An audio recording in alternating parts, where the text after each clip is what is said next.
Hello, hi. Hello. Hi, everybody. So today, as requested, we are going to be talking about inner child healing. I know that I'd put a poll up in both my Facebook, my Instagram, asking if you guys wanted some inner child stuff today or if you wanted some womb healing stuff today. And between the two platforms, inner child healing won out. I'm still going to do that womb healing talk. I'm just going to do it a week from now. That way you still have access to everything you want to know about that stuff. So that'll be for next week. But today we're all in on the inner child. So for those of you guys who are totally new to my world, my name is Danielle Massi. I'm a licensed psychotherapist by trade, but I am a master shadow worker, and that is where my fun space is. The shadow is just another way of saying the unconscious mind. It's everything you don't recognize that is hidden below the surface, and there's a lot of stuff that is hidden below the surface. Think about it like this, right? Every second of every day, you're experiencing a lot of stuff. And as you have these experiences, the brain has to figure out what to do with them. Do I want to store this over here? Do I want to put it over there? And when there's stuff that it feels like it doesn't know how to sort it because it's either traumatic or it feels too heavy or there's too many emotions tied to it for it to know what to do with, what happens is it gets stored within the unconscious mind. And so a lot of stuff gets packed into that unconscious space. A lot of things end up in this proverbial junk closet, if you will. And as this stuff gets put in there, it's like overflowing, like lifetimes worth of stuff hidden within this junk closet in your mind. And as we pile up all those unconscious moments, what happens is you start feeling it in your day-to-day life as an adult, where you're triggered all the time. Certain experiences feel hard for you. You might find yourself feeling blocked, stuck, lost over and over again, and you can't get to the root of what is happening that is making this feeling occur. That's your shadow. Anytime you have that experience, that's shadow. Because if you can't find the root of it, if you can't figure out where it's coming from, it's because it's a part of the unconscious mind.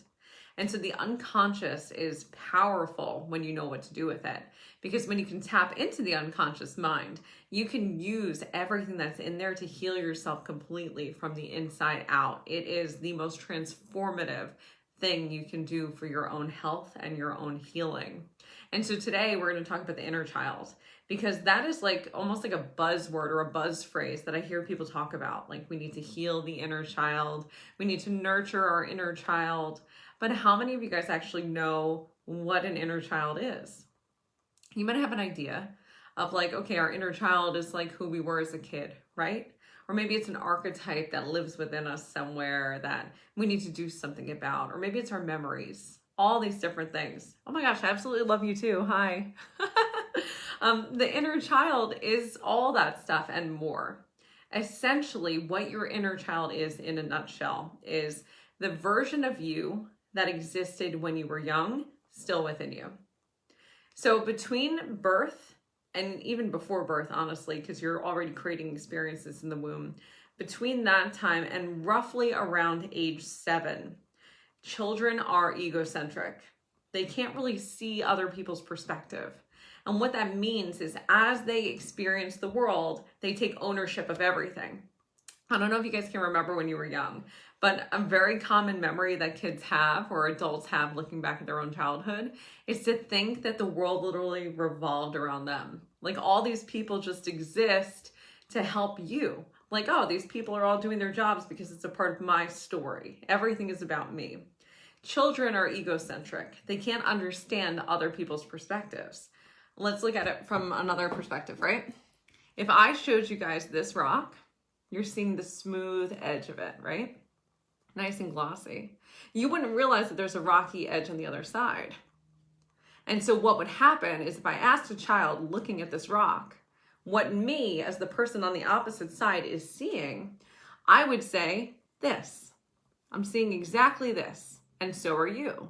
Because they don't understand that things on the opposite side are sometimes different. They can't see other people's perspectives, is what it boils down to. Children cannot see other people's perspectives. Where this becomes complicated is that for a lot of children, when they can't actually understand other people's perspectives, when things are really egocentric and they feel like the world sort of exists for them, they start to internalize and take on and take ownership of when things go wrong. And so imagine a child that is watching their parents fight, and they're seeing the parents fight. Maybe they snuck out of bed and they're just watching from the top of the steps, and they hear the noises and they hear crashes and bangs and lots of cursing, and they hear blaming. That child, believing that the world exists around them, goes, what did I do wrong? They must be fighting about me. This must be a me problem. I have to be doing something to cause this. And this happens constantly for children because every moment of every day, they believe the world revolves around them. And so for inner child healing, we have to deal with the fact that you have 7, sometimes 8 years in your personal history where you believe that you were the root cause of everything that happened to you. Think about how that would feel if you were an adult. Like, we have days like that, right? Like, everything's kind of going wrong and you're like, the world hates me and woe is me. But then you wake up a day or two later and you're like, it was just a bad day. It was just a bad day. It doesn't mean that I'm having a bad life. And, that person might have been having a bad day and that's why they lashed out. Or maybe that friend apologizes and you go, that was super sincere. They didn't mean it. We're able to process through it differently because we understand as adults that we can see the perspectives of other people and understand that not everything is about us. Most things, in fact, are not about us. It's usually external factors that are making things happen as they do. And so inner child healing is the aspect of ourselves that we need to go back to those moments from our childhood and kind of rework them and understand that it doesn't have to do with us, that it's not our fault, that the things that happened were not about us in those moments. And as an adult, it's easier to do that because let's just say we did some shadow work together, you and I brought you back to that moment of sitting on the stairs, listening to your parents fighting, and you feel that chill run down your spine, and you hear the noises, and you smell the smell of dinner that you had that night, and all of it is tied in because it's very multisensory. And in that moment as an adult, we can go, that had nothing to do with you. That wasn't your fault. They were fighting about money, which was outside of you. Everything revolves around the fact that it wasn't about you. But as a child, you can't see that.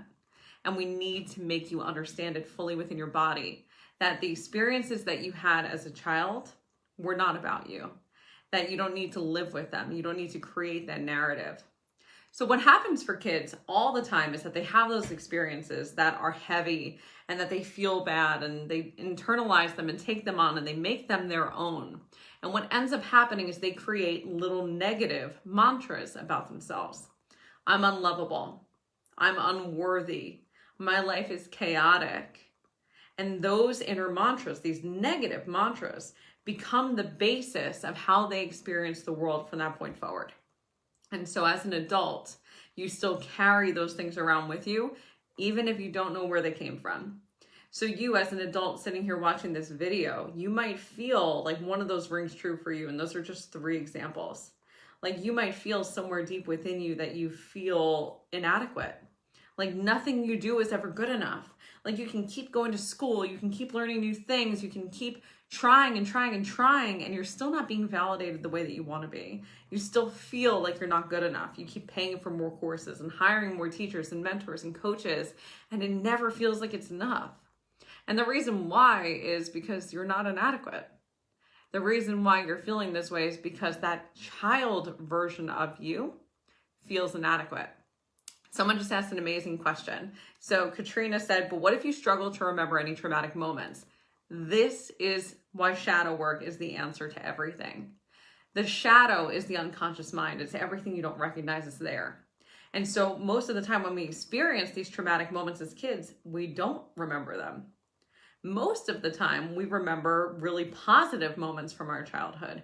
We remember like the first time having ice cream, or the first time we went to an amusement park, or being held by our parents, or like the smell of cotton candy the first time you ever had it. Like it's mostly positive. It's not because the negative things didn't happen. It's because the brain at that young age was unable to process those negative experiences properly. And so it just gets stored within what's called the unconscious mind, later to be dealt with. That's like a future me problem, is what the brain does. And so shadow work is the process of going in to pull that stuff out so you can deal with it. And that's the reason why shadow work is the most effective way to do your inner child work. So with that being said, let me just keep going on that path. Let's talk about how to actually heal this stuff that happens from your childhood, because there's a lot that we're carrying around with us, right? As a kid, you can feel like losing a balloon is traumatic. You could feel like having your ice cream fall off the cone is traumatic. You can feel like everything is really just like traumatic across the board. And someone just said, I don't remember positive things about my childhood. When we have a lot of negative things happen, we remember the baseline negative things. We might even remember awful negative things, and there's more trauma that's hidden from us. When negativity is your normal, the brain knows how to process that, and so it becomes part of the conscious or the subconscious. When it's so traumatic that the brain doesn't know how to experience it, that's when it falls into the unconscious mind. And that happens far too often. Either way, whether you're someone who had a really positive childhood or someone who had a really negative childhood, there's still a lot of stuff hidden from you that you don't recognize is there, creating your personality, changing who you are, making you believe certain things about yourself, like feeling unworthy, feeling inadequate, feeling out of control, feeling anything, because that negative mantra is with you. It's like you're holding onto it for dear life, but you don't recognize where it's coming from. And so to heal the inner child, there's a few things that we need to do in order to go in and just totally change that inner child relationship that we have and give it the love and nurturing that it needs. So the first thing is that we have to actually identify our triggers. So when is it that you feel like emotionally you're pulled? Because a lot of our emotional experiences are created during the first 8 years of our life. We tie certain emotions with certain experiences and create this neural pathway bond in the brain. And when they start in our childhood, like let's just say that fight that you heard your parents have, what happens is you take fighting and you pair it with panic. And so anytime someone wants to pick a fight with you as an adult, you might go into panic. You might experience that like heart beating out of your chest, starting to sweat, feeling like you can't breathe, starting to panic, feeling lightheaded, having racing thoughts. You might experience that as an adult. Someone who didn't have that experience as a kid won't have that experience as an adult. And so anytime you have a heavy emotional response to something, anytime you're feeling triggered, think if you can think back to why. And if you can think back to what you think is the beginning of that feeling, can you draw a line back further? And so if you feel abandonment stuff, if you feel like nobody ever sticks around you, for instance, which is an inner child wound, and you can trace it back to your first relationship because your significant other dumped you for someone that was like so cool and it just gutted you. You think that's the start of it, but it's more likely that that string goes even further back, because if that wasn't an issue for you, if it wasn't an unconscious inner child issue, you wouldn't have been triggered by that first childhood relationship. You might have been sad, you might have thought it sucked, but you would have recovered from it pretty quickly. And so if it had that deeper strand, we can trace it back even further. So let's go all the way back. When did you feel abandoned as a child that you can remember? And that's where we start to really get into the weeds, which is a good thing. We want to start questioning why we do what we do, why we think what we do, why we feel what we do, because that's how we discover ourselves. That's how you come home to who you are as a person. So with the inner child stuff, we want to start with number one, identifying those triggers. What triggers you emotionally? When do you feel like you have a big emotional response that almost feels out of proportion to what is happening around you?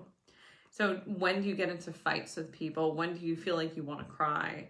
When do you feel that rage inside of you? When do you feel really shocked by people's behavior? And just take notice of those things. Maybe journal them out. Think about when they show up. Think about the last time they happened for you, what triggered it. If you're in a significant relationship or you've been in them before, thinking about the fights that you and your partner had, because they're most likely the same. And they all have some patterns and strands that run all the way back. So that's the first thing, is you really want to recognize when you get triggered. Part 2, which is the most important part, obviously, is doing your shadow work. Shadow work is just the process of going into deep meditations with a guide who can hold safe space for you. That's where I come in. And when you do that, we go back to those moments. We go back to those moments where it started. So let's just say you were coming to see me, like you joined my Create Your Light Academy program and you're like, I feel blocked. I'm trying to launch this program. It's not getting off the ground. I don't know why. What we might find when we do your inner child work is that you have deep feelings around control and needing things to look a certain way and go a certain way that you can't release. And we go in a meditation back to your childhood as we do this inner child healing. And what we see is that you felt like your life was really chaotic as a child. And you have specific instances that are coming up on you over and over and over again that made you feel out of control. And when you felt that way, it created this new biology. It changed your neural pathways. It changed your emotions, because emotions are just a chemical. And so when you have an experience, your brain changes. It creates new emotions. It creates physical reactions, because those emotions are just a message to the body. And then the body then sends a message back through its own nervous system in the form of a thought. I feel out of control. I need control. And then we create that mantra around chaos. That chaos is all around me. I need to have control. Nothing is safe. So through shadow work, we can go back to those moments and give them the love and the healing that they need. We can essentially rewrite the story, because that's all it is, right? The brain is constantly creating stories. It's telling you about who you are. It's telling you about what you've seen. And the brain is tricky in some ways. Like things that you think you remember perfectly, you actually don't. What happens is that the brain changes its own versions of the story constantly. There have been a lot of studies done on this throughout the past 40 years. And the one thing that they find constantly is that we are horrible at remembering things as they are, because our brain reconstructs memories constantly based on new information. So let's just say you were scared of scary movies growing up. And then as an adult, you fixated on that one moment in that scary movie where this happened and it freaks you out. Well, what happens is your brain will elaborate that as an adult because you have more adult experiences. So you've seen more scary things. And so it makes it scarier. It makes it worse. And it really deeply solidifies that neural pathway in the brain. If you were to go back and watch that scary movie from your childhood, it probably wouldn't scare you, because what you've conjured up over the past 20 years is way worse than what you saw as a kid. Our brains are weird that way. They will change things on us. It's all a story that we tell ourselves. And so if you want to start telling yourself a different story, you can do that. That's what affirmations are all about. That's what manifestation is all about. You create the narrative. You control the narrative. And when you do that, you can change everything about your life. You change your neurology, you change your biology, you change your environment, you change your thoughts, you change your personality. Everything shifts. So that's the last part of inner child healing, is we need to actually change that story of what you experienced as a child. So back to that same example that we keep coming back to, of that child sitting at the top of the stairs hearing their parents fight when they're young. If you go back as an adult doing your shadow work and you experience that moment again, you're going to immediately start to notice that it had nothing to do with you, that it feels different in your body now than it did back then, and that you were able to let it go, which means that you don't have to carry that story around with you anymore about being unworthy or unlovable or needing control because chaos was all around you. You can release it knowing that the root of that story is just that. It's just a story. Inner child healing is really powerful work because there are so many moments in the first 7 to 8 years of our life that we have trauma around. Not because they were extremely traumatic, but because we're so egocentric at that age that we feel like everything is about us. everything gets internalized, everything feels personal.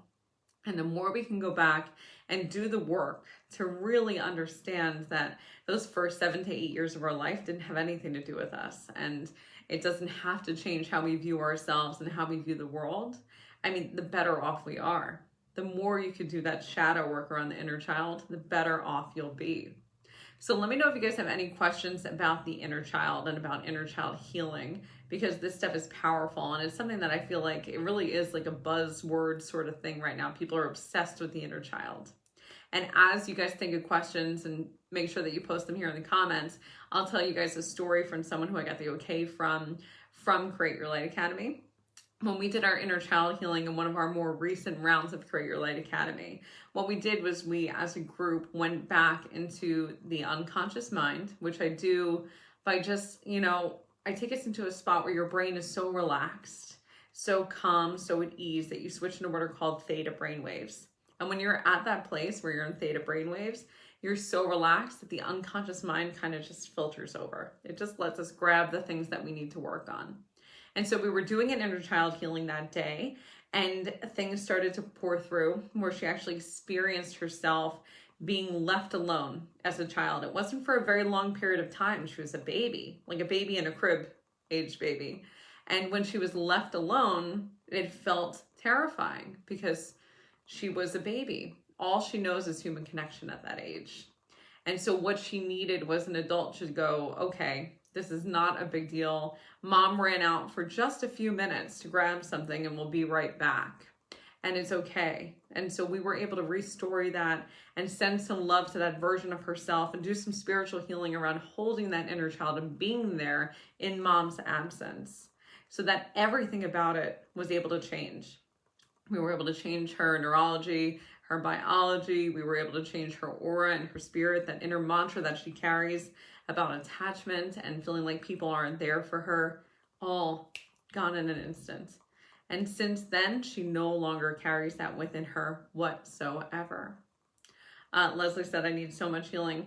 Don't worry, babe, we all do. It's okay. It's okay, we all do. The reason why I got into shadow work in the first place is because I needed so much healing. Like I'm 32 now, and I've spent so much of my life being traumatized at a young age.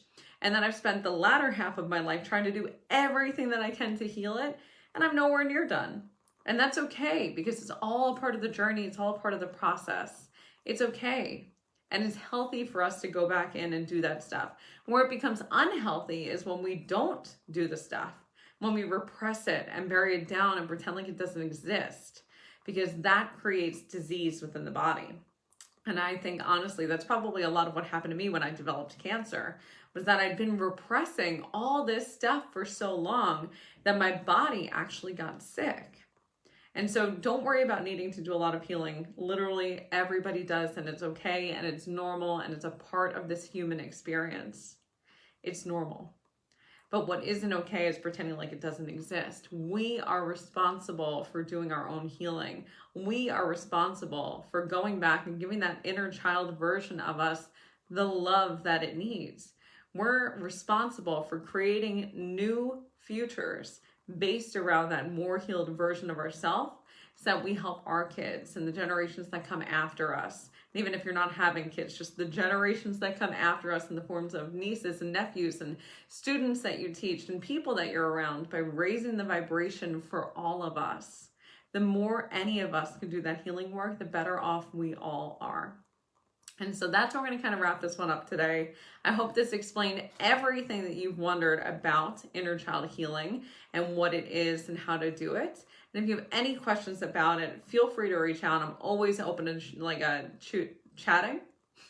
I was going to say chatting, and then it was going to come out shooting. Words are not my friend today. I'm open to chatting in the DMs. Feel free to reach out. I'd be happy to talk about this. Sending you guys all so much love. And I will see you next week when we talk about womb healing. Bye, everybody.